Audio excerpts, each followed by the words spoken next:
Hey, we made this. Hello and welcome back to CineMortuary, Lockdown Edition, bish.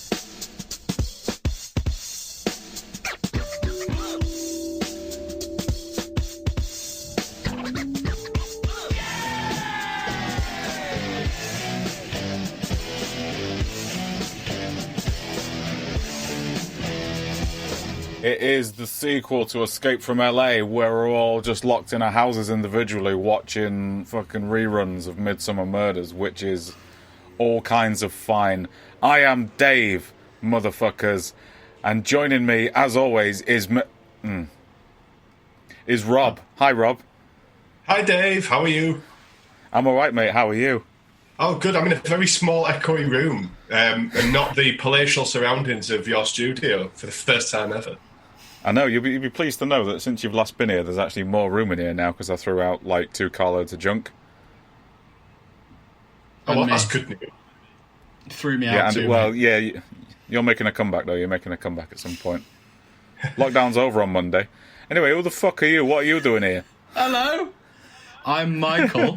Nice to meet everyone. I normally Horror aficionado. I'm a what aficionado? Horror aficionado. Horror aficionado me. Yeah, that's what everyone calls me. That's what I'm known as. Definitely not the only person who you knew would be available on such short notice. Absolutely here for my credentials.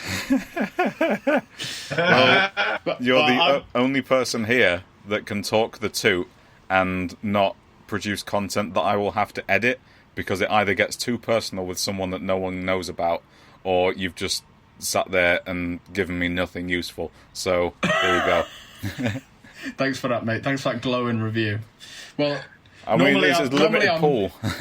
Normally I'm sat, like, less than 6 feet away from you, so this has all been a bit extreme. I work with Dave normally most of the time. I do some stuff. I edited a horror short last year that won, like, 30 awards. That was fun. Did you know it won 30 awards?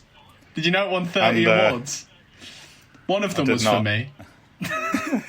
You also edited a fucking horror feature, to be fair. I did. Well, I shot that, actually. I didn't edit it. I graded it. I shot it and graded it. Oh, sorry, yes. Do you even know me at all? I do. Well, anyway... Speaking of getting too personal. I had a wonderful time watching not Scanners 3. What about you guys? Yeah, it was what it was. Yeah, it was what it was. I think Chris Wilson saw Dave's pick for this round of recordings and thought, "Oh, fuck it, I'm not even bothering." So let's sub in the delicious Michael Cornell in his place. Yeah, well, I'm happy to be here. Over the moon. I'm definitely familiar with the format as well. Absolutely know what's going on. Listen to every single episode. Yeah, Rob's got the notes written down. Unfortunately, I've got Rob's notebook. I've just realised that. Rob, I got your notebook, so are we all without notes? No, I texted you about that the other day and you just didn't text me back, you fuck. Yeah, I know, I was busy. I've got a backup notebook. It's fine. Good, Backup notebook, all right. Yeah, we were watching it, and me and Dave did a nice little viewing session over Zoom so that he could keep me in with the vibe. And I was like, shouldn't we be writing notes? He was like, no, Rob will do it. It'll be fine. Rob will keep us on track. You just get a couple of sick anecdotes ready and we'll be ready to go. That sounds about fucking right. So Every damn time. I guess question one is, Dave, why? Well, I'm a level with you. I often fall asleep to, like, Good Bad Flicks or, like, Oliver Harper's YouTube channel, something like that. Just really quite droll dudes that review terrible things that have not been re-released on DVD for good reason. Like all the Corman's New World Pictures shit, like Equalizer 5000 and stuff that only really ever had a cinema release in a village in fucking Ghana. That kind of shit. And I woke up at 3 in the morning and he was reviewing Scanners 3 and it was just people pulling faces at each other and flying across the room and looking like they were going to shit themselves. And I just couldn't get back to sleep because I thought that was so fucking funny. And I thought, yeah, we'll do that. Let's review that film. Because Scanners is kind of a horror. And then... kind of.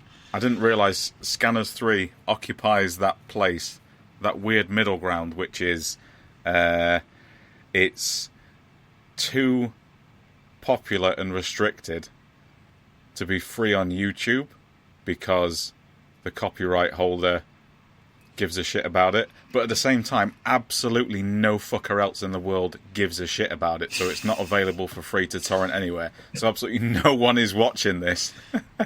Especially David Cronenberg is not watching it.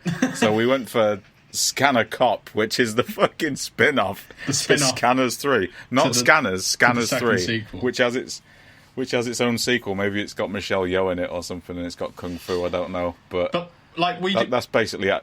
We couldn't work out how it was related to Scanners 3. Obviously, we haven't seen Scanners 3 because we watched Scanner Cop in the end. But like when it started out, you were trying to, because I haven't seen Scanners full stop. So when it first started and the father is there and there's the kid and you're like, oh, maybe this guy is from Scanners 3, but with no real knowledge of to whether he was or not. Yeah, the issue I had there was that I recognised the actor from some other dogshit film and thought, he must be on top billing, he's on at least 90 quid a day, and thought they're not going to kill him off. But then every time a known face I recognised, like the Goth Chica, the Mad Professor, I think the police chief, a couple of cops. Yeah, the copper from Rush Hour. The copper from Rush Hour, who plays the FBI agent in Drake Rush Hour from 2. Aliens, yeah. Right, well, but yeah. It's a classically Dave fucking Walker pick, isn't it? Really. So well done once again, Dave.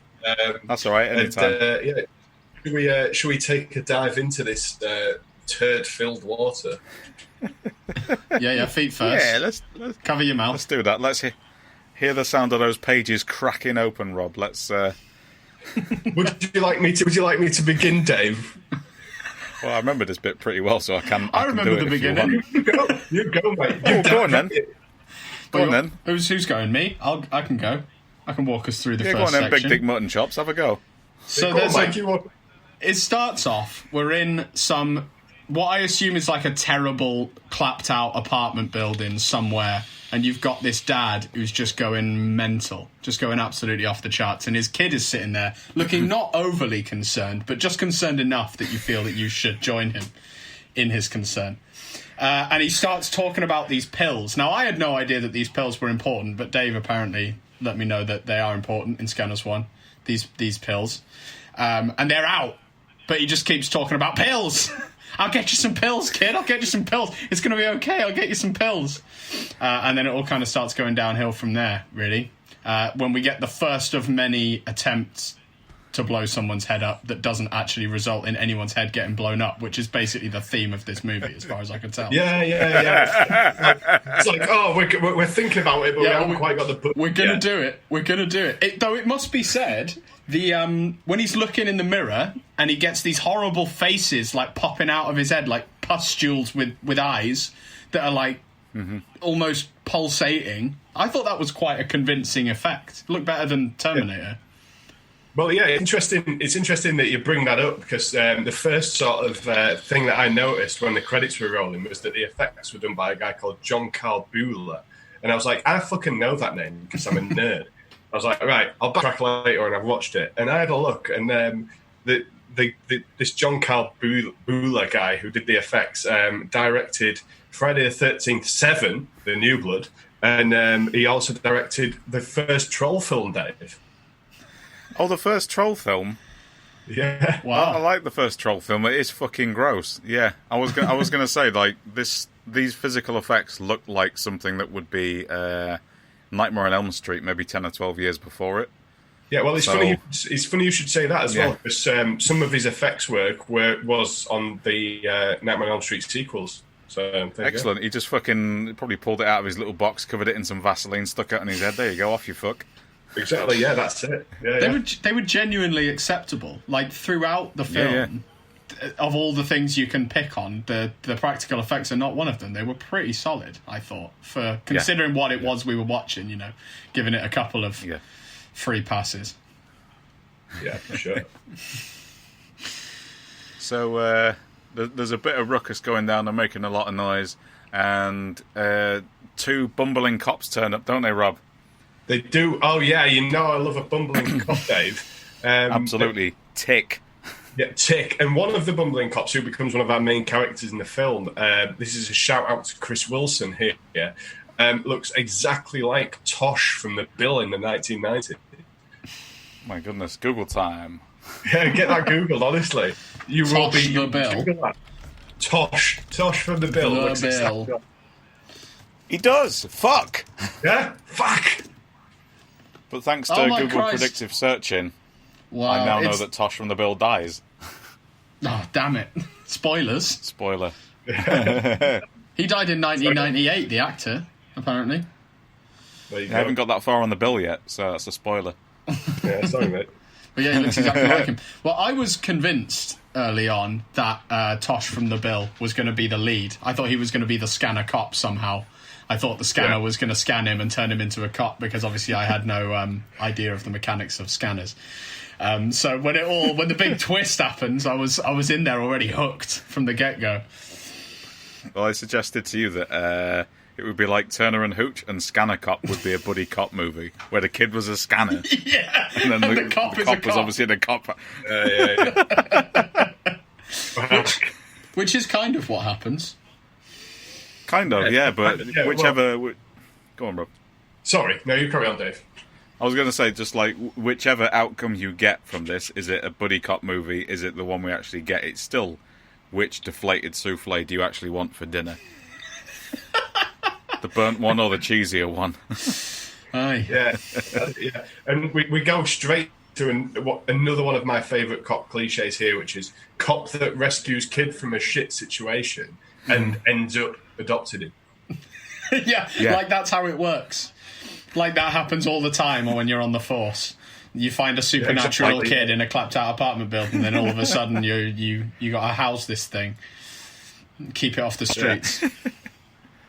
Yeah, they so, don't cover the no, bit where they it's take him for worming medication or anything like that and get his teeth checked out. And Yeah, somehow Tosh comes out of this situation with a new kid anyway, and basically we kind of have a big old one of my favourite things in a horror film is a big old cut between 15 years, and nothing else happens in that time, and then all of a sudden, like bang, this is your scanner cop. Here he is becoming a cop. I loved it so much because you get that shot that's clearly just in a blacked out studio with a table and an American flag. And the guy's standing there facing his now adopted dad. And they do a really dramatic reveal for this character with no distinguishing features at all. Like, this guy turns around and you're like, right, so who's this? Like, obviously this is the scanner cop, but is this the kid? Is this... Like, what's going on? It is not the kid when it turns around. It's just another actor. How are we supposed to know that this is related, other than the dramatic zoom in? And it's like the one next thing, 80 minutes of the film. My assessment there of like the jump was the last shot before he jumped 15 years later is some mad doctor telling Tosh that he's going to inject the kid with radioactive glucose. Now, as a diabetic man myself, I find that massively offensive. Talking about glucose on mainstream it's media. not a syringe of glucose, that. There's like a litre of fucking Lucozade in that syringe. Like, are you sure, mate? Because even a healthy kid is going to get fucked up if you stick that in his brain. Also, arrest that motherfucker, you're a cop. There were so many different mind control and mind altering things going on in this movie that it was very hard to keep track of what was what. Like, were people going insane because they were scanners? Were they going insane because of the radioactive glucose? Were they going insane because of this man's slideshow, PowerPoint presentation? Who knows? Because like the effect on the dad at the start is very similar to what happens to everyone else later on, but the reasons they get there are very different, I felt. Yeah. Yeah, for sure. Yeah, and we kind of get out the whole like, yeah, he's his son, he's a cop, out of the way, and then we sort of like cut completely uncontextualized to a diner where the guy behind the counter just tags out two cops for no reason and then gets shot himself, like just completely straight and cold. Absolutely. This is what I'm saying. I thought that guy was a scanner initially, because that makes sense, because it's exactly what the kid's dad did. But it turns out he's gone mad for a different reason that's anti-scanner, but actually has nothing to do with scanners at all. It was all a little bit Contrived. Oh! He comes on this podcast, steals my gimmick. I listen. Who the fuck I know are you what's to going drop on. that word? I know what's happening. I thought I'd sneak one in. Fucking super fan over here. You can't sneak the C word in. I'm sorry. I won't let it happen Cannot again. It's like going around to your nan's for tea on a Sunday and just saying cunt. It's like you just cannot. That just does not slip by unnoticed. I'm sorry. Do we have any acceptable synonyms? No, you go with it, mate. I'll gift it to you. Well, you've done it now. Cheers. You guessed it. Well, yeah, it just felt like the writers kind of had one, or the director, more appropriately, had one way of displaying somebody losing their mind, and just had all the actors do it, regardless of what was happening to them. Is what it felt like to me. Yeah, for sure. Yeah, and we kind of like the pacings are quite off because we get that whole section. And then there's like, it literally cuts to the police for like 2 seconds where they say, oh, fuck, someone's been shot. And then it goes back to a newspaper seller who shoots another cop. Oh, no, sorry, he doesn't shoot him. He batters him with a crow. Yeah, the wrong end of a crowbar, I thought, as well. Yeah, Donk. It didn't look that convincing as a beating. No, it was like if you're going to hit someone with a crowbar, personally, I would hit them with the curved end with the spiky bit. Yeah. But he held it by that end and loosely tapped him with with the long end. Yeah, that tells me that, well, just looking at the main guy, I can tell he's a B-list stunt actor for this kind of film in general, and this is his big thing. So anyone else that takes a fucking bump in this film, he's probably way down the spectrum, doesn't have insurance, and can't be hurt. Yeah, 100%.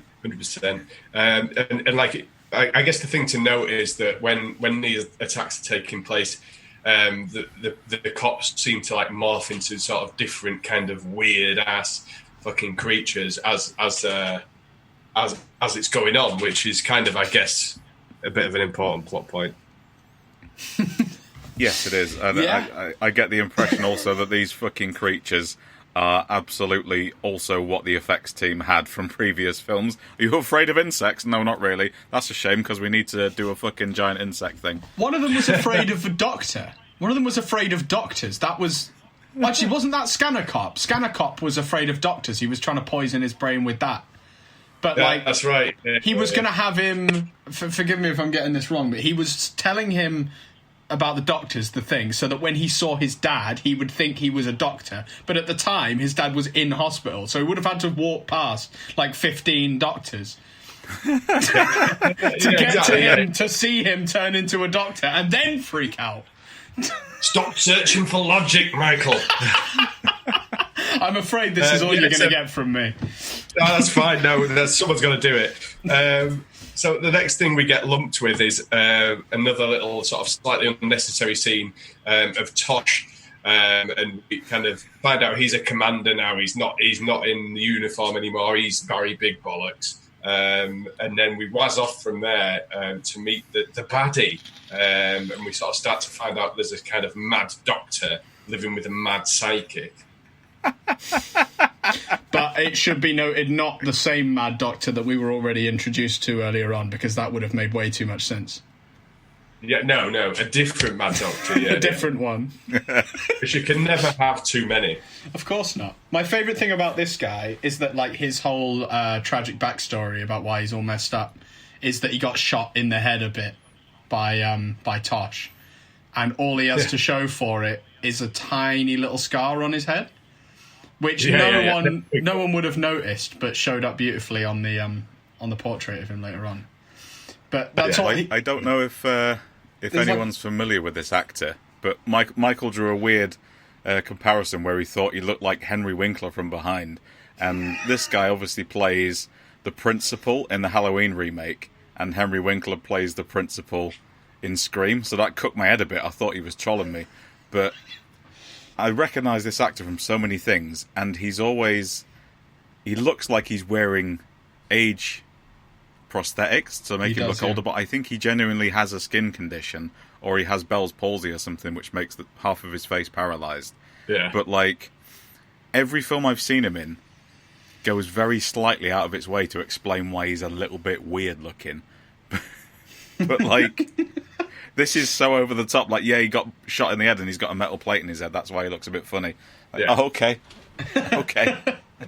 Now, I made a wee note here to get your thoughts, Dave. I was quite digging the NAF 90 soundtrack at this point. What are your I was in. Mm-hmm. I thought it sounded like it had actually been written by Dave, and that's no insult. The soundtrack was one of the best things about it, I think, and it had those. Almost had that tom roll that I'm so familiar with hearing in The Office. It was so close to a Dave S. Walker track. Yeah, it was. I enjoyed it. It's that really smooth sort of. Like if the X-Files hadn't happened and people just still wrote music like this on cheap synthesizers without just toning it down a bit, this feels very much like Crockett and Tubbs after they've lost one of their fellow police officers in Miami Vice. And they just kind of sat down and having a drink after the funeral or something like that. The whole film has sort of this really sort of sad, loungy synth vibe, which is just quite frankly fucking awesome. Michael couldn't even see me tugging one out under the desk. He was that engrossed in it.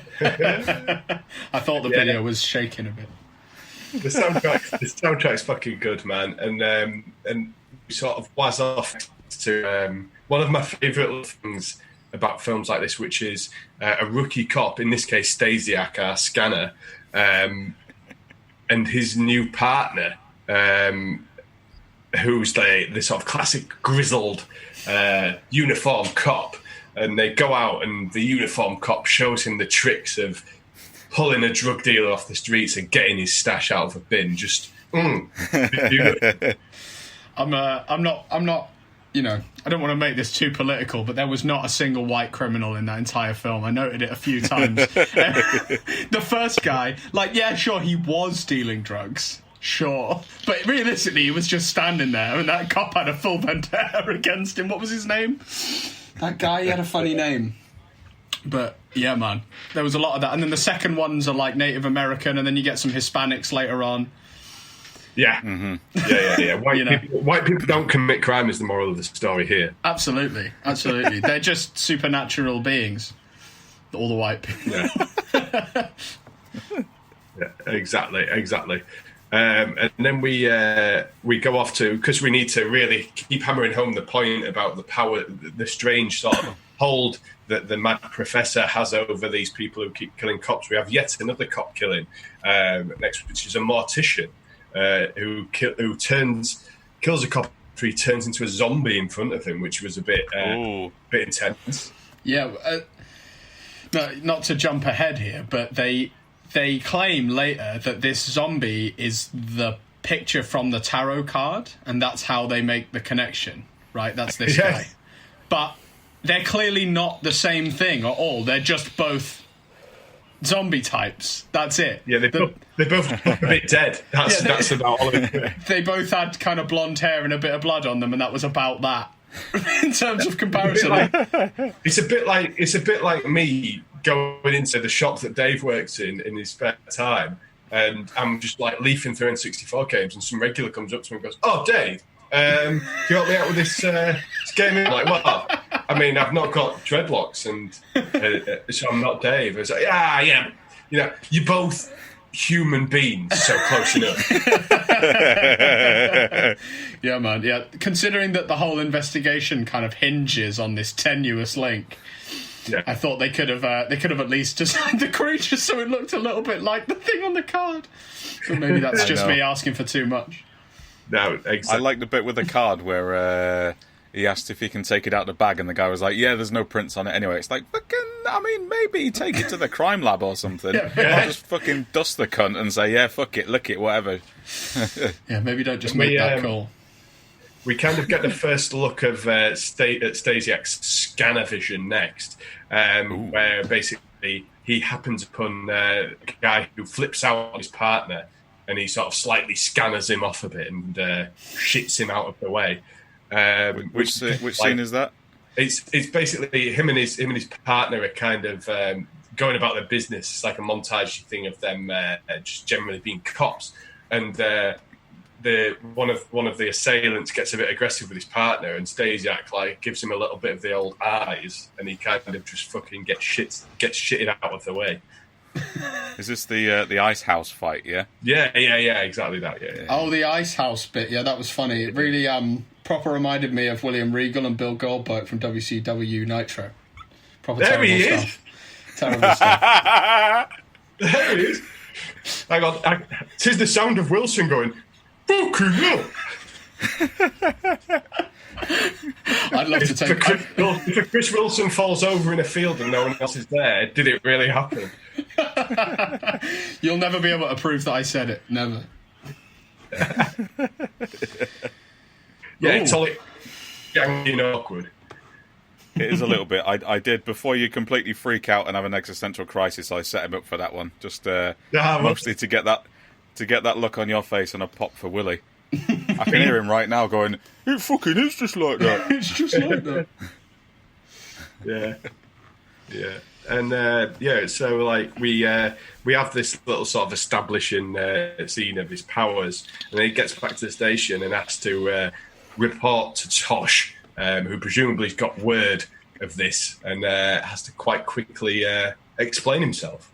Very good. So Stasiak has to report to his dad, who basically says, look, I'm having a real fucking problem. All my cops are getting killed and it's a bit of a fucking nightmare. Can you help me out? And he's like, no, I can't. I might kill everyone. Fair. It is fair, to be fair. You don't want that. But they don't seem too arsed about the consequences. They're like, no, I don't think you realise this movie's called Scanner Cop. So if you could be a scanner and a cop together at once, that would be super helpful for me. Yeah, pretty much. Exactly. I have to say that the conflict and the internal conflict within Stasiak, and how to control his powers and how he becomes a little bit of a loose cannon, is actually, despite this film being a bit shit, it is certainly handled a little bit better than Rey in Rise of Skywalker. Yeah. This actually handles that concept better. If you've not seen it, Rob, just take my word for it. I think I've seen... Which one's Rise of Skywalker? Is that the newest one, the last one, the 9th one? I've seen the Rian Johnson one that all the nerds got excited about, and I quite liked it. Last Jedi. I really like The Last Jedi. I mean, we should be careful, because I could turn this into a Star Wars podcast quite easily. Yeah, come on. Easy well, now. I mean, Back. my stance on all Star Wars films since Disney took them over, apart from The Last Jedi, is absolute turgid shite. That's fair. Yeah, man. I mean, I'm baiting you, Michael. Don't go for it. Okay. No, I mean, I don't disagree, but I do sort of. Really depends. Really depends what kind of mood I'm in and who I'm talking to, and whether I would still want to be friends with that person when the conversation ends. It's like, goodness me, what happens next, Rob? So anyway, Scanner Cop. The next thing that happens in Scanner Cop is we get introduced properly to the psychic woman who kidnaps a dude for the Mad Doctor and gives him an injection to make him relive the horror of his time in Vietnam. Sweet. They do. Which is his ticket to go and kill a cop. Yeah, make him look like a Viet Cong. Yet another time when there's a lot of xenophobia going on. Quick! Show him a Vietnamese person. He's bound to stab him. He's got no choice. I wasn't, genetically conditioned or anything. I just saw a Viet Cong and wigged out, to be honest. Sorry. Yeah, exactly. Yeah, you didn't need to inject me for that. What choice did I have? The brainwashed dude turns out to be a janitor at the station who then basically goes a little bit loco down in Acapulco and tags a bunch of the cops out, including Stasiak's grizzled old partner. Oh, no, just as we got to know him. Yeah, which then, of course, triggers into nip and see Tosh and say, fuck it, I'm in. Right, so... so basically, Stasiak then decides to help his dad after his partner gets killed. And we meet another doctor because 2 isn't enough so far. We meet our sort of a police scientist doctor type person who has been doing some experiments on one of the killers and lets Tosh know that they have been brainwashed to kill cops by seeing their uniform. So the obvious thing to do is to make a massive national news announcement that you're removing your uniformed officers from the street so that the criminal can see what your plan is. It's all a bit contrived, isn't it? Whoa! You know? Hold there, sailor. Well, this for me just kind of felt like a dumb move. Like, it doesn't really move the plot along at all. It just... Because there's not even a moment where the bad guy is foiled even for a second. There's just a scene where they decide they're going to change it. Then there's a scene where the bad guy finds out, and then the next person who dies because of the badge. Yeah. So it doesn't really hold anything up at all. It's just there. It's just because films have to be over 90 minutes, so they had to put a bit more plot in there. Exactly. And we get Stasiak showing off his scanning skills really for the first time, where he scans the killer that the scientist lady's been keeping a study going of, and finds out sort of a little bit of how the baddies have been doing their baddie business. This is where we get to the bottom of the truth, where we find out about the tarot cards and all that business. Yeah, exactly. Yeah, and then as soon as they leave the room, the guy who did the killing kills himself by seemingly throwing himself headfirst through a window and cutting himself. Which is spicy. Yeah, through the window and then slams his own head down on the remaining glass shards. That was pretty gnarly. I mean, commitment to the cause. He was completely catatonic, though. Wasn't responding to anything until they left the room, and then he offed himself. So you got to wonder if that's part of the process, part of the PowerPoint presentation. Yeah, I don't want to be that guy, but I have a feeling there might be a couple of redrafts in this script somewhere that just never happened. There's maybe one more pass in there they could have done. Spent another weekend on this. Just to make all this make sense a little bit more. I don't know. I'm not a writer. I don't know. Would it have made it better, though? That's the question. No, probably not, mate. Probably not. Would it have earned more money? Would it have earned more acclaim for the people who worked so hard? You're asking the wrong questions for this podcast, to be fair. Dirty questions. This is highbrow film criticism, right? That's what I was sold on. You're bringing it around, aren't you? You're bringing it around a whole new level. Absolutely. So a bunch of like little things happen all in a row next in this film, from what I can gather. So basically, everyone sort of stands around a bit, thinking, "Oh, fucking hell, it's a bit of a shame that guy's killed himself in the most convoluted and unnecessary way imaginable." Let's just move on. So they do, and the next sort of little sequence we get is some muggers grabbing a random woman, and Stasiak catches them and shags them about the place using his powers just to kind of get over the fact that he can throw people around with his mind, which is kind of the only reason the scene exists, and other than to sort of cut into the next scene that kind of puts over the fact that he's not taking his medication anymore. This is kind of that, I call it the Bruce Lee format, pretty much, where Bruce Lee made a bunch of shit films that no one ever saw when he first came to America, and like, you would have the most hilarious lineup of stereotypes, like a bunch of pimps dressed in black pull up to a gas station and like the look of a woman, and Bruce Lee just happens to be walking past in a vest with his guns out carrying his shopping, and he's just forced to fuck these people up. And then there's just like maybe 20 minutes of contrivances just to show how fucking badass he is with all these situations. Like, oh my god, there's a building on fire and the fireman forgot his gas mask, so he's passed out. It's okay, I need to go and save these 12 kids because I'm Bruce Lee. This is that kind of shit, and I felt it with every successive scene of him showing off. Yeah, exactly. And like over the course of the sort of that scene in the next few scenes, we get sort of spoon-fed various plot points that like very sort of like jankily and cack-handedly. So from this scene, we get a little cut to what Michael's sort of already touched on about Tosh telling all the cops to watch their backs, and they go out of uniform, which we've kind of already discussed already, but there's a bit more chatter about cops not wearing uniform. Stasiak's trying to research the case, and he uses his powers to read documents really fucking quickly.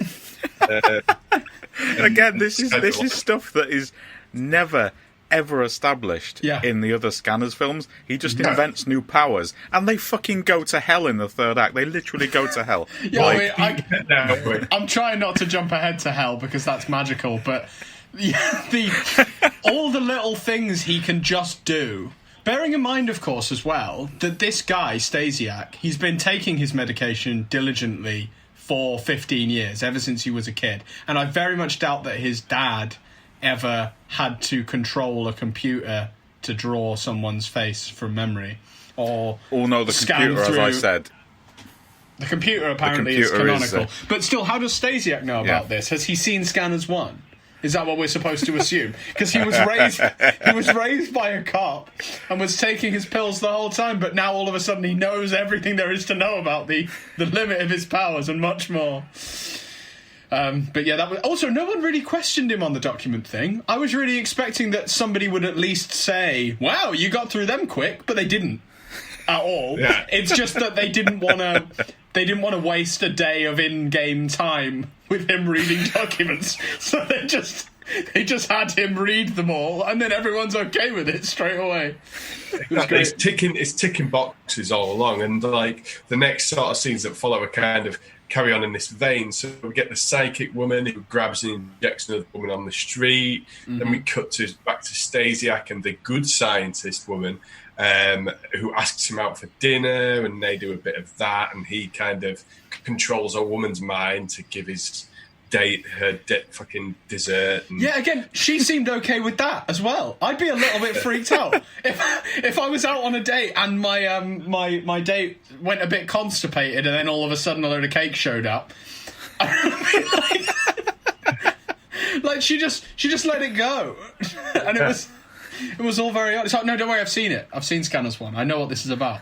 Carry on. Yeah, 100%. And we sort of like intercutting quite rapidly between all of these little scenes. So the next thing that we get sent off to is a cop getting dropped off at his house by his partner, and he goes into his kitchen, and it turns out the woman that was grabbed by the spooky psychic woman was his wife, and she's sort of chopping lettuce angrily. Until she sees his badge, has a fruit out, thanks him for real with a knife. See, this is pretty much what happens to me every time I come home, and Eleanor can hear the distinctive rattle of plastic models in a cardboard box in my bag. Just chopping lettuce. Nah, you in the doghouse, bitch. And, yeah. That's why we don't have real knives. This moment for me as well was one of the first times I realised just how little consistency is in this movie. Because, like, up to this point, all the brainwashed people were perfectly lucid, walking up to their destination until they hit their target, and then they went a bit mental. But this woman clearly was off her rocker well before she stabbed him, because she's not looking at him or saying anything and chopping this lettuce like she's already in the trance. So yeah, what's happening? Yeah, and I think the reason they did it is because they have to make the FBI guy do it later. So they just do it now, but they didn't remember to do it earlier on. Yeah, the logic really goes out the window. You've made a big mistake there, mate.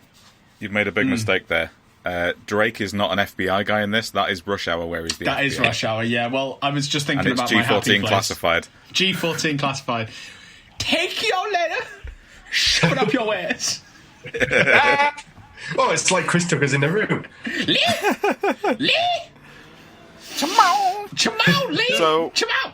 Well, then, I believe the police do turn up to this guy's house the next day, and we are treated to what is possibly the funniest part of the film, where they start handing out cigars, and they just hilariously, they're all huffing on cigars, because apparently the oven was left on and it fucking stinks in there. Yeah. Well, my favourite bit of this scene is we're introduced to like another detective who comes in a little bit later on, and he's like fucking bumming about, and they're all saying, "Oh, it looks like wife stabbed him," and then someone says, "Oh, where is his wife?" And the detective He turns around and goes, she's in the garage. Only place she can be, really. We're like, what? What does that mean? No sense. Why is that the only place she could be? She could be fucking anywhere, lads. It must be something that was explained in Scanners 2 or something we missed. Yeah, probably, yeah. Got to put them in the garage, otherwise the world goes to hell. Yeah, exactly, yeah. This is a nice little segue, though, where basically it gets Stasiak into the garage where he scans the cop's wife to sort of find out what the crack is, but he gets a little bit too aggressive with the scanning. She has a bit of a hemorrhage, a little bit of a classic ear bleed scenario. And the good scientist who went on the date with him warns that he's losing control and he denies it. Tosh takes his word for it and says, fuck it, you're all right. Pretty much, yeah. Nah, fuck it, it'll be all right though, won't it? The complete flip of concern. Yeah. It's like 1 minute Stasiak really doesn't want to do it because he doesn't want to hurt anyone, and the next minute he's like pushing people so hard that their heads might explode, but obviously we can only do that once, so they can't actually explode. And then 1 minute Tosh is super concerned about the whole thing, and the next he's like, nah, fuck it, it's gonna be fine, don't worry about it. You know. But anything to move the plot forward, I suppose. That's how it goes. Yeah, exactly. Fucking exactly. So then Stasiak gets enough information from scanning the wife to find out where the psychic woman is. So he goes to see her and tries to give her a little scan for some answers, which kind of doesn't really get that much of, but he does get the first look of the mad scientist. The first peek. That is tiny little eyebrow scar. Yeah, exactly, yeah. And he legs it straight back to the police station.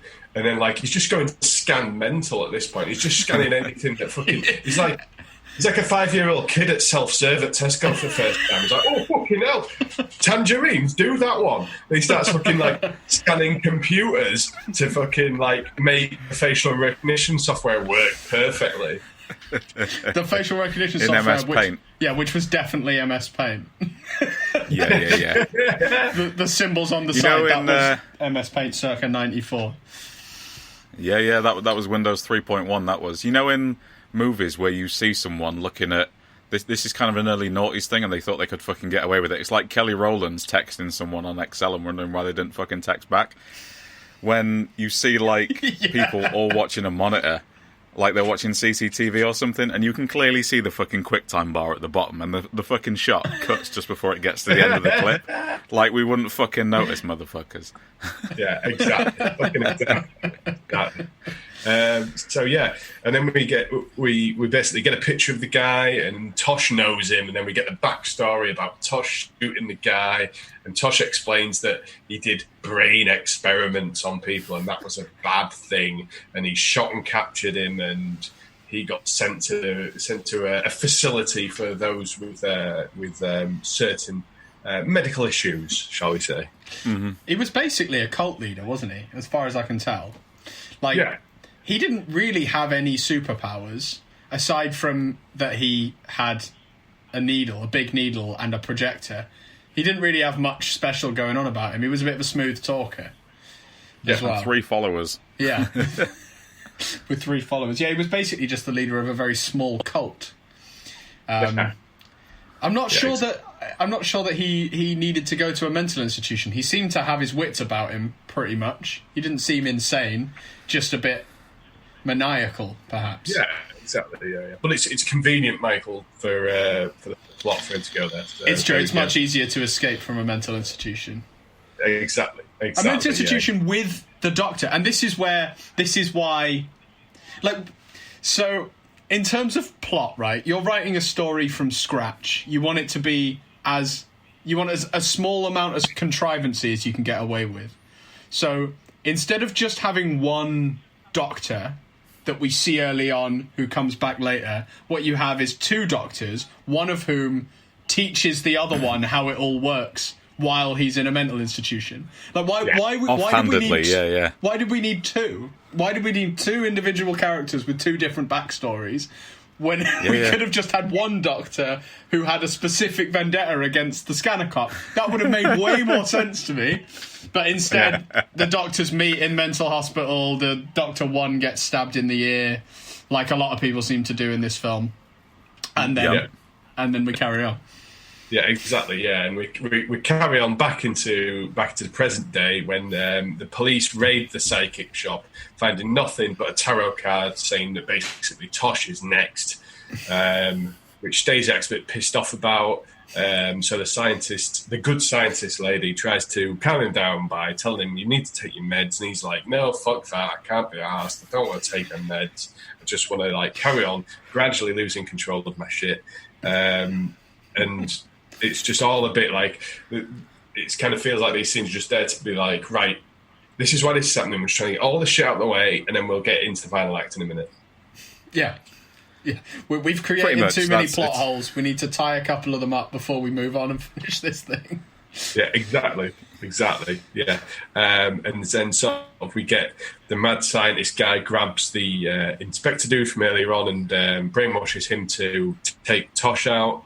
Meanwhile, Stasiak's dreaming about his dad because he's losing control. And the scientist checks on him, and she tries to help him a bit, but he's like not keen to start taking his medication and get control because he feels like scanning is his advantage. And we sort of basically have a couple of scenes there that build up to the next sort of main bit, which is the inspector dude being converted and going after Tosh in the police station. Yeah, man, I love that inspector dude. He was the real key for me, just because he reminded me of a better time. He just reminds you of better films. He reminded me of Shawshank Redemption, Aliens, and Rush Hour. It's like, don't do that. It's like when you've got a shit film, like Troll 2, when they put a 1989 Danny Elfman Batman. Sorry, not Danny Elfman. He's the one I prefer out of them. Tim Burton Batman poster on the wall. Like, yeah, this film's not very good, but you like Batman, right? So you like the poster in the film. Yeah, be fine. Just to backtrack very slightly, the nice scientist woman, I couldn't help but feel, I mentioned this to Dave when we were watching it, I couldn't help but feel, if they had been able to cast a young, attractive actress, she would have been the love interest. But they didn't, for some reason. So they just kind of skirt around the whole thing, while still kind of sending them on dates and them having some nice undertone of trust, but leaving out entirely the whole love part of that relationship. It just kind of, it feels like there totally would have been an element there, would have been some tit if they'd been able to cast someone different. Bit of tit, yeah. No offence to the lovely lady, I'm sure, but that's how it felt to me watching it. Apparently, I mean, as I said to you, it's one of those ones where, like, if she had been prepared to get naked on screen, it would have gone that way. Mm-hmm. So there's probably like there's probably 4 pages of script just stapled in it somewhere. Like, we might do that. See what she says. Yeah, script no, supervisors not interested. just Cool. throwing it out in the middle of the day. For sure. You're right there, Rob. Oh, violence. What's going on? Is there a scanner cop at your door? My housemate just whipped me with the towel because they're quite keen to get the barbecue going. Oh, you fuck off as well. Right. What, are you fucking fire chief? Them coals are going to take 35 minutes to go white. Get him to get it started himself. No, I'm working under pressure here, lads. I'm not going to lie. Right. Oh, So what happens next is Scanner Cop. Jesus Christ. Right, okay. Right. This is the bit where they go after Tosh, isn't it? And he gets tagged. Sent off to the hospital. Mm-hmm. Yeah, what was his hallucination? FBI friend. He was imagining... his was dumb. Do you know, I honestly can't remember. I got it. I don't know. Did they even give us one? I think it's yes. What? Yeah, it was, he would hallucinate that the police chief was the evil doctor and shoot him on sight. Yeah, that was interesting. Yeah, he put a picture of himself up on the slideshow, did the evil doctor. Yeah. and just had to hope that like they didn't run into each other between him and the shooting. But yeah, again, it's like what I wanted out of that, because that's like an interesting twist. It's like this megalomaniac guy. He's got a big ego. He's trying to kill cops. But they didn't make a big deal about the fact that he saw that guy, because he was so entranced when he walked in the room, and then he just saw him and went, oh, and shot him. I wanted a bit of like a back and forth. Like, what are you doing in the police station, man? You're the bad guy. You're not allowed to be in here. You know? Just give me anything. Yeah, maybe that wasn't what I've seen in the last 4 times we've done this. Yeah, exactly. It's like the same shit over and over again. And anyway, it's just like the same result happens. Tosh gets shot, the inspector gets tagged out, and Tosh ends up in hospital where everyone's kind of quite concerned.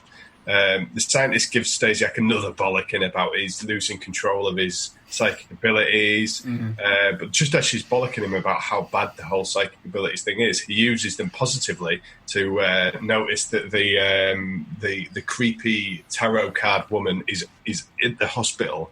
So he legs it out after her. She gets hit by an ambulance and dies, and he tries to scan her. And at which point we go to hell. Of course we do. Of course we do. I've invented a new term, right? Scanner's cannon. No, that's fine, mate. That's fine, mate. It's scanning. Sorry about it. It's scanning, mate. Is that just when you have to come up with a new mechanic to make the plot work? It's scanning. Yeah, but it's still more consistent than the fucking DC universe. Let's be honest. Oh yeah. And so they kind of run around hell a bit, which, to be honest, doesn't look that bad. It just looks a bit like a night out in Doncaster. Yeah, it's just a bit janky, isn't it? They're just in someone's basement. Yeah, exactly. I believe this is where we get the only bit of tit in the whole movie as well.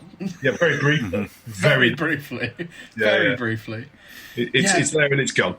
The best part about this for me when I was watching it is at this point, just as they go into hell, my girlfriend stands up from her chair and tries to ask me what's going on. And I have to explain that the hell thing really doesn't have anything to do with the rest of the movie at all.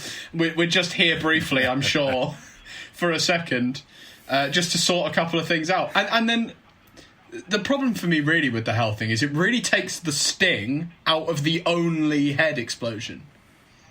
Because he blows her head up in hell. So... Yeah. So it's not like even her real head got blown up. Like, there were no real world consequences for the head blowing up. I think. No, exactly. Yeah. I thought they'd save that for the scientist at the end, surely. Yeah, but for sure. Well, I guess they did kind of do it for the scientist a little bit, but yeah, it was. Yeah, I think they were trying. All I can imagine, the only reason I can think they did it is because they didn't want Stasiak to be a killer. No. So they put it in some kind of make-believe hell world so that he doesn't have to feel too guilty about killing her. I think that's the only reason I can imagine. Yeah, exactly, yeah. So I mean, that's the thing that happens. From this sequence, he kind of gets enough information to know where he can find the mad scientist and that he's still at the magic shop or the psychic shop or whatever it is. And so he goes solo over to, this is my favourite bit of the film, he goes to the psychic shop and the mad scientist shits him through an actual trapdoor and then says thanks for dropping in. Yeah. Right. There were a few solid one-liners in this film, to be fair. Yeah, that was my favourite though, because it's like, why is there a trapdoor in a magic shop? It was great. I mean, it's a magic shop, isn't it? Where else are you going to find a trapdoor? Well, yeah, I suppose. Yeah, I suppose. No, but like yeah. But the architecture of this shop is all weird because when you first see it, they just pull on the cord and he goes through and he's kind of just in the back room, and then the second time there's a whole winding staircase that allows him to be trapdoored. Yeah, and miles of corridors. Yeah, for sure. All around the back of this terrace. 100%. And so he gets captured by the bad man, and the bad man tries to convert him to kill Tosh, but he blows up all of his equipment with his mind powers. So the scientist does one. Stasiak gets loose and gives chase to the hospital, where we find Tosh on the operating table, And the mad scientist takes out the surgeon and takes his place, and he's about to tag Tosh out on the operating table when in comes Stasiak for the big save. Absolutely burst in. He saw that tiny scar in between the mask and the headscarf. He saw that tiny scar, and he's going in for the kill. Yeah. Yeah, and he tries. So, there's quite a good bit of logic here, where he tries to scan him. He tries to scan the baddie, but he's got like a metal plate in his head, so it's not that effective. And then all of a sudden, it's like it's like playing Counter-Strike in 2001. You've gone in for a sweet melee kill with a knife. You know it's happened, but the lag just keeps repeating on you. So the other player is running away, aka Tosh, and you're just stood there going. And then before you know it, your head's exploded. Yeah. But absolutely, pretty big pop for the metal plate reveal. It's like they designed his action figure first. Yeah. Like, whoa, comes with exploding metal plate head action, like the T-1000 Terminator 2 figure that it falls apart. That's its special action sort of thing. I quite like it when he shanks him with the defibrillator as well through the window. That was so when he like telekinesis the defibrillator across the room. And it's like the only janky bit of special effect in the whole movie, really, where they've clearly done it in like stop motion with like an intern dropping it and running away, and they get a shot and he drops it. Yeah. To try and get it to move across the room. That was proper good. Shocking stuff. Yeah, hey. And they sort of have a bit of a rumble, sort of, and basically Stasiak gives him the big scan, and he's really into this particular scan, and you just get like an elongated shot of the guy, the bit of metal out of his head, like a little bowl, like a soup bowl, spinning around on the floor, because they've spunked the budget for the special effects on the hell head explosion, so it's all implied, and the bad man gets the big off-camera tag. Yeah, man. Like, that massive metal plate, it felt like they didn't set us up for that at all. No. There was never did they mention that he'd had extensive surgery. Obviously, he must have done because he had a head. But like, what I would have wanted to see is like a little bit of that exposed for the whole movie. That would have been amazing. Obviously, the guy they weren't paying the guy enough to get in makeup every day. Essentially, is all they here. really had to do. The first time Stasiak goes to the magic shop, right? All he needs to do is scan for anyone else in the building, and he can't detect anyone else because the guy's got a metal plate in that stops people scanning him. That's all. Literally, just give me 25 seconds of that shit. That's what I mean. Just one redraft. Anyone, get the janitor to do it. Yeah. That's it. Well, yeah, exactly. So fucking everything kind of gets wrapped up here. Tosh is all right. Happiness all round. Stasiak's back on his meds, and it kind of just ends. Like a bit of an quib. Well, first he has to take the mantle of his dead partner, who we didn't care about, by having a conversation with someone in a locker room about his vitamins. Yeah. Pretty much. Is it your first day? You're going to love it. Nothing bad ever happens on the Force. Yeah, exactly that. And then we get a nice happy ending, and that's fucking that, isn't it? Yeah, that's that. Probably the least offensive movie I've seen this year. Yeah. Way less offensive than Rise of Skywalker. Hey. So, I guess, what are your final thoughts, Dave? I watch a lot of this stuff. I just don't tell no one about it. So, as far as I'm concerned, as long as the film doesn't shit its pants halfway, forget where the fuck it was, and then we just end up with no resolution, no nothing, and then it ends on a bittersweet ending to try and be edgelord, I'm perfectly fine with a film. You know, I've got a subscription to Full Moon Entertainment on Amazon Prime. I know what I'm doing. All 12 of the Puppet Master films, plus the spin-off TV series. I thought it was all right. Like, I have seen a lot worse. I thought it was pacier than the first Scanners, if that is a possible comparison to make. But then again, the first Scanners was like 1979, so I can't really say anything. Yeah. Rob, what about your final thoughts? Well, I had a much better time with this than I thought I was going to. I went into it with very low expectations, and do you know what? I actually got quite into it. It zipped past. I mean, it's fucking ridiculous, janky shite, let's face it. But it is enjoyable, ridiculous, janky shite, which is my kind of takeaway from it, I think. What about you, Michael Cornell?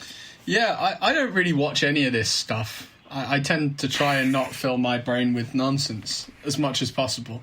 But I genuinely had a very nice time. It didn't feel like it took itself too seriously, which allowed me to kind of get in on the joke of the production, as it were. Allowed me to kind of see into why it was bad without that actually ruining the experience, which I guess is kind of the fun of this whole genre to an extent.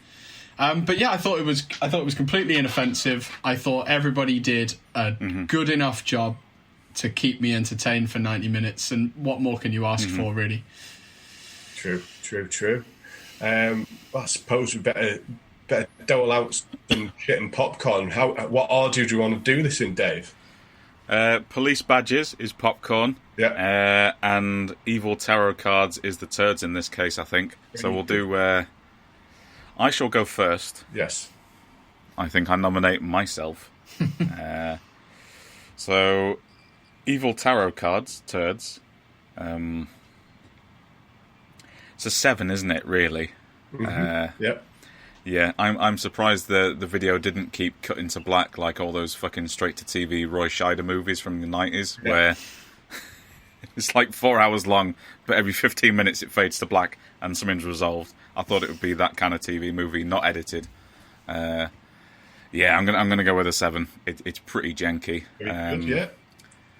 Police badges, popcorns. I'm also gonna go with a 7. Very good. Yeah, I had an all right time. Sounds like a cop out to me. Great. Oh, go on then, Michael. What are you? As our guest of honour, what are you going to throw on it? I think it's slightly worse than a 7. I think so. I'm going to give it 8 tarot cards. There's a couple of things I didn't mention, like some of the editing, particularly in the early scene, was very odd. They had like 4 jump cuts in the first 10 minutes that really threw me off, but that kind of leveled out as time went on. But I think generally for the production, I think 8 out of 10 for the bad. But I did have a pretty good time watching it, so I'm gonna join Dave on a 7 police badges out of a possible 10. Scorer. Yeah, I just I could watch it again. Oddly, I think if I watched it again, I would still enjoy it as much as I did the first time. However you want to. I'll see you next week for Scanner Cop 2. Yeah. Oh yeah, mate. Honestly, Scanner Cop 2. If you Google Scanner Cop 1 and Scanner Cop 2 have the same picture on the poster art. Like, it's a different poster, but the same image of the Scanner Cop, who isn't the actor who plays the Scanner Cop, is on the same thing. It's great. Well worth a look. What about you, Rob? What did you think? So for the tarot cards, I'm going to go with 7 because it's pretty shanky, isn't it? It's not the best written piece of work, and its premise is pretty shitty, and they are flogging a dog that has been dead for some decades. Literally. Yeah, exactly. Yeah. So for the police badges, I'm gonna chuck a 6 on it. I had a good time. Cool. So classic Dave Walker. Once again, everyone turns up like, "Oh, dickhead, picking a piece of shit film," and it becomes a contender for Film of the Year, doesn't it? Of course it does. Well, yeah, that's it. Yeah. So we'll see how it rates, but yeah, strong showing, Dave. Absolutely, I'm going to bust out Scanner Cop 3, the spin-off on Xbox next week. That'll be fine. Yeah. Well, could be worse. You could have, I would rather watch Scanner Cop 2, I think, than the pick for the next episode, which comes to us via satellite from Chris Wilson. And he's really drops in the shit here, mate. His selection is 2007 Shite Feast, Blood Rain Deliverance. Fuck. Speaking of awful PS2 games. I'm so excited that I don't have to put up with that. Well, TC, we might pull you back in. We don't know Christ, yet. no. God. That Yes. will sort you out on the tip front, though. To be fair, that will sort you out good and proper. Yeah, to I'm be told. fair, I've seen the Yeah. I've seen enough of the PS2 Blood Rain to know the crack. Well, I've had an absolute joy being involved in this. Thanks for having me. Most welcome. No worries. I'm sure you'll be back again. Let's do it again sometime for sure. Yeah, absolutely. Well, I'm the only one who knows how to host and record a Zoom meeting, so you're likely going to need me in the future. That is true, mate. Me and you were pretty fucking old. I just asked him to do it because I couldn't be asked with the stress. He's in. So, yeah. I'll let Dave send us off because he's he's actually the best person at presenting out of all of us. Yeah, probably. Want me to present to you? Right, well, thank you for joining us. As always, it's been quite a short one, quite tidy this time. Yeah. Bye-bye. Bye.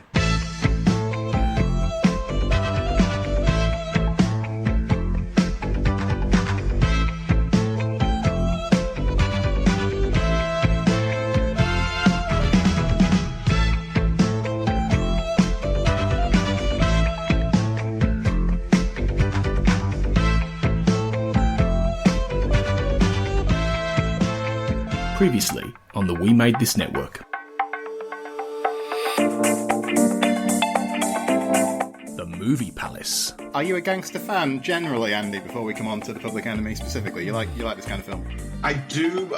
Initially, I watched a lot of gangster films just to see like some of the origins of film noir, and I've noticed some of that. But it's the gangster film is fascinating in its own right, but it really is its own thing. And you can say it's still going on, and like you said, Bonnie and Clyde is kind of outside the purview of your podcast, but it's clearly it's still going on. There's still gangster movies being made. Don't say the C word. Yeah, and I think the kind of games you're talking about, the one that would epitomise that is Cards Against Humanity. Yeah, I've got Cards Against Humanity there with most of the expansions because, again, while it's not my absolute favourite game, I enjoy playing it with the right group of people. Yeah, But it's always a popular one. If I'm going anywhere, that's the one I'll always get people saying, "Oh, can you bring Cards Against Humanity with you?" me too. And I think Cards Against Humanity is something almost a gateway. People see that there are games that aren't aimed at families, that are aimed at adults, that are a bit more maybe sophisticated or a bit more novelty than you would with the kids stuff. Make it so. It's like this mid-season point where it's like, okay, things are going to be different from here on out. And I loved what they did with Michael and Ash. I thought, would you just get together already, for heaven's sake? This is not a soap opera. But they did, they did that though. Looking back, they did it far quicker than I remember. In my head, it was more towards the end of the season that they start getting together. But it didn't happen that way. Check out all of these shows and more on the We Made This Podcast Network.